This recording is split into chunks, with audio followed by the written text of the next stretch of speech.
नमस्कार विद्यार्थियों, राजकीय कन्या महाविद्यालय सभी माधोपुर के YouTube चैनल पर BA भाग द्वितीय वर्ष हिंदी साहित्य प्रथम प्रश्न पत्र की कक्षा में आप सभी का बहुत बहुत स्वागत है। हम इस कक्षा में उद्धव शतक पाठ्य पुस्तक जो है उस पढ़ रहे हैं और आज की कक्षा में हम छंद संख्या 33 और उसके आगे के जो छंद हैं वो पढ़ेंगे। छंद संख्या 33 देखिए पहले। शून्य शून्य ऊधव की आगे है कहानी कान को थे रानी को थाने ही थे रानी है कहे रते ना करे निशानी भरे रानी को वे खानी बेकिलानी बिथिकानी है को से दिशानी को भरी द्रग पानी रही को से दिशानी को भरी द्रग पानी रही कोई को घूम घूम पर भूमि मुरझानी है को श्याम श्याम के बह के वे लानी को कोमल करे जो थाम सह में सुखानी है। इस जो छंद है इस छंद में कठिन शब्द हैं जो उन्हें देखिए। पहली जो पंक्ति है उसमें ठहरानी एक शब्द है ठहरानी। ठहरानी का अर्थ होता है थरथराना या कांपना और थरानी थरानी मतलब होता है स्थिर रहना। बररानी वररानी मतलब बड़बड़ाना। विथकानी विथकानी का अर्थ है शिथिल हो जाना। बिललानी बिललानी यानी बिलाप करना। सेदसानी पसीने से तर्क होना। दृगपानी आँखों में पानी बनाना।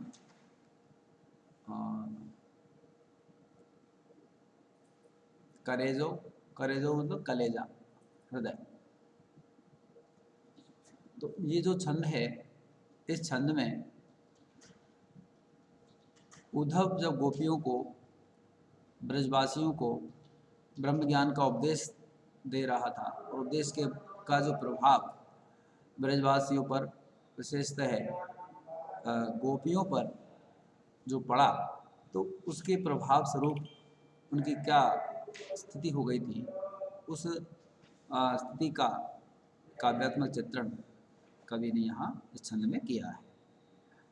पहली जो पंक्ति है उसमें देखिए कवि रत्नाकर कहते हैं कि गोपियों की आशा के प्रतिकूल उद्धव ने उन्हें ज्ञान और योग का जो उपदेश दिया, ज्ञान योग की जो अखत कहानी है वो सुनाई और वो उसे सुनकर के उनकी आशाओं पर पानी फिर गया। तो वे को तहरानी को थाने ही थेरानी हैं उनमें से अलग अलग सभी पर प्रभाव पड़ा और कोई उसे सुनकर के उस कहानी को सुनकर के तड़प उठी और उनमें से कुछ कांपने लगी। कुछ जहाँ खड़ी थी वहाँ मूर्ति की भांति खड़ी जड़वत खड़ी रह गई।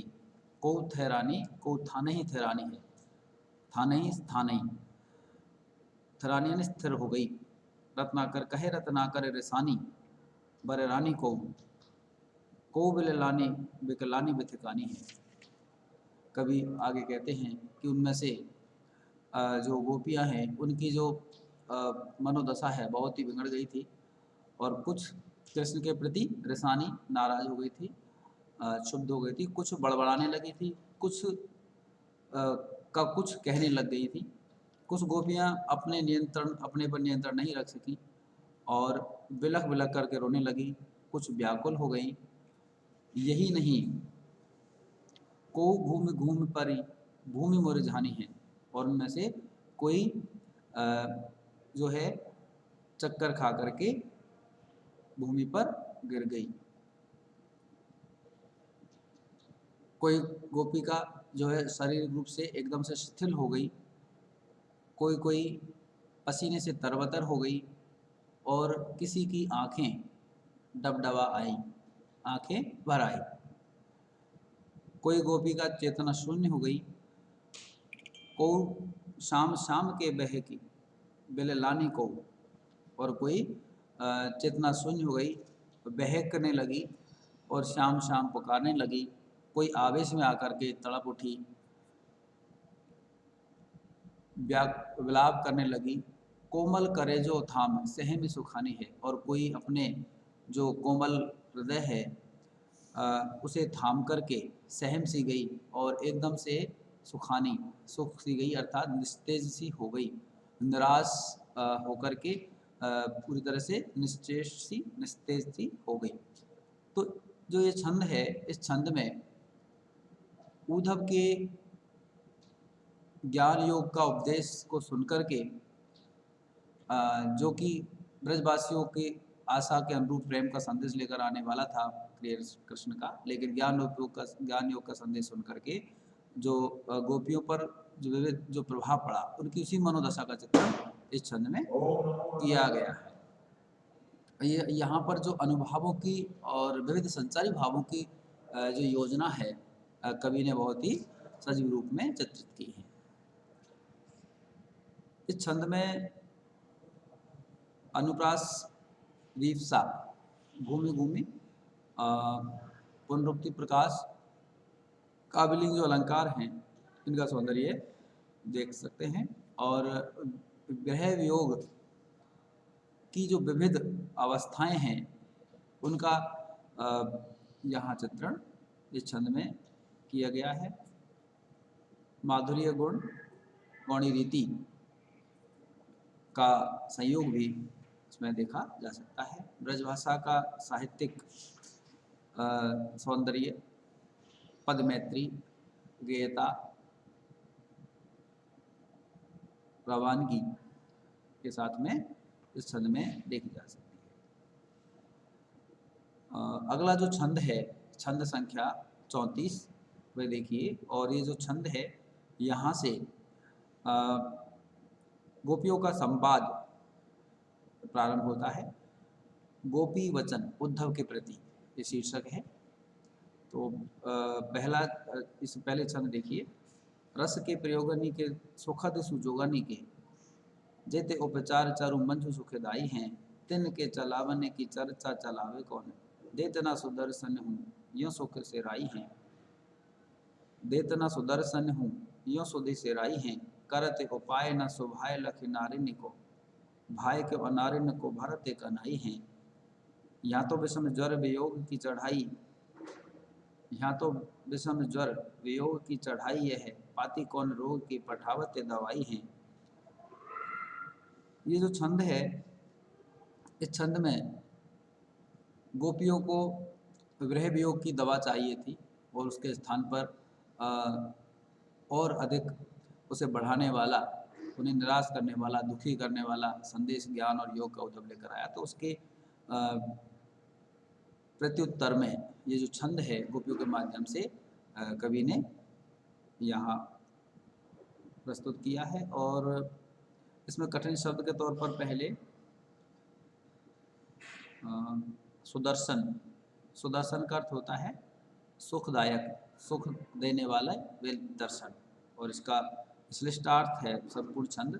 तो दूसरा अर्थ चूर्ण के लिए भी आता है, जो औषधि में काम में लिया जाता है। सराई, सराई का मतलब होता है समाप्त हो जाना या ठंडा पड़ जाना। लखी, लखी का अर्थ होता है देख कर या परीक्षण करके। नारिन को, नारिन को मतलब नारियों को, और दूसरा नाड़ियों को, दो अर्थों में लिया जाता है। पाती, पाती का मतलब पत्र और पत्ती, पत्ता, उसे लिया गया है। तो ये जो छंद है, इस छंद में गोपियाँ का जो उपालंब है अपने प्रिय कृष्ण के प्रति, उसका चित्रण कवि ने इसमें किया है। और संपूर्ण छंद जो है वो श्लिष्टार्थ की रचना है। श्लेष का सौंदर्य इसमें देखा जा सकता है। तो पहले देखिए इसका जो भावार्थ है, रस के प्रयोगनी के सुखद सुजोग जोगनी के, जेते उपचार चारु मंजु सुखदाई हैं। कवि रत्नाकर कहते हैं कि गोपियाँ उद्धव से अपने प्रिय कृष्ण के लिए उपालंब करते हुए कहने लगी कि आनंद के अवसर जितने सुखद और सुंदर उपक्रम होते हैं, यानी रस के प्रयोगनी के, रस का मतलब आनंद, और उसके प्रयोग करने वाले आनंद के जितने भी अवसर होते हैं सुखद और सुंदर, उन सभी को एकत्र करने की चर्चा चलाना व्यर्थ है। जेते उपचार चारु मंजू सुखदाई हैं, तिनके चलावन की चर्चा चलावे कौन। कि उनके उपचार करने की चर्चा चलाना व्यर्थ है। देत ना सुदर्शन हूँ, ये औषधि से राई है। क्योंकि कृष्ण ने हमारी जो है सुध बुला दी है, हमें भूल गए हैं, और अब वे अपने देतना सुदर्शन, अपने सुखदायक दर्शन हमें नहीं दे रहे, और वे अब करत उपाय न सुभाय लख नारिन को, भाई क्यों अनारिन को भरत का नहीं है। कि वे अब हम ब्रजवचित जो नारियां हैं, ब्रज की वालाएं, गोपियां, उनके स्वभाव को जानते हैं। भाई स्वभाव, अनारिन को भाई क्यों अनारिन को भरत कनाई है। कि वे क्यों नहीं हमारे जो भाव है वो समझ करके हमें सुदर्शन सुखदायक दर्शन नहीं देते, और न जाने क्यों अरसिक बने हुए हैं, हमारे भाव को नहीं समझ रहे और हमें दर्शन नहीं दे रहे, नहीं देने का बहाना बनाते हैं। यहाँ तो विषम ज्वर वियोग की चढ़ाई है। हमें तो यहाँ तो यानी यहाँ तो ब्रज में जो रोग है वो क्या है, विषम ज्वर वियोग। यहाँ तो हमें वियोग का ज्वर चढ़ा हुआ है, और उसके ताप से सभी ब्रजवासी संतप्त हैं। पाती कौन रोग की पठावत दवाई है, लेकिन न जाने उन्होंने किस रोग की पत्री, ये दवाई, ये पत्र के रूप में न जाने किस रोग की दवाई भेजी है। अर्थात उद्धव को जो ज्ञान योग का संदेश की पत्री भेजी थी, उसे ब्रजवासियों का जो ज्वर है वह का वह समाप्त नहीं होता, उनके वह रोग की दवाई नहीं है। तो यहाँ गोपियों ने कृष्ण को के प्रति जो उपालंभ का भाव व्यक्त किया, उसकी अभिव्यक्ति कवि ने इस छंद में की है।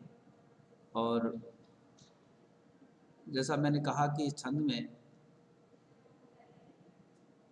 श्लेष अलंकार का जो सौंदर्य संपूर्ण छंद में देखा जा सकता है, और इसके अलावा उपालंब का भाव है तो आक्षेप अलंकार भी इस छंद में देख सकते हैं। और अनुप्रास तो उसमें संपूर्ण छंद में ही, और व्यंग व्यंजना शब्द शक्ति जो है उसका भी सौंदर्य यहाँ पर देखा जा सकता है। और वियोग की एक अवस्था होती है उपालंब, उस अवस्था का सुंदर चित्रण इस छंद में कवि ने किया है। बाकी घनाक्षरी का जो छंद है उसका सौंदर्य, उसकी यति गति छंद में प्रशस्त है। आज की कक्षा में हम इतना ही पढ़ेंगे। आगे के जो छंद हैं हम उन्हें अगली कक्षा में पढ़ेंगे। धन्यवाद।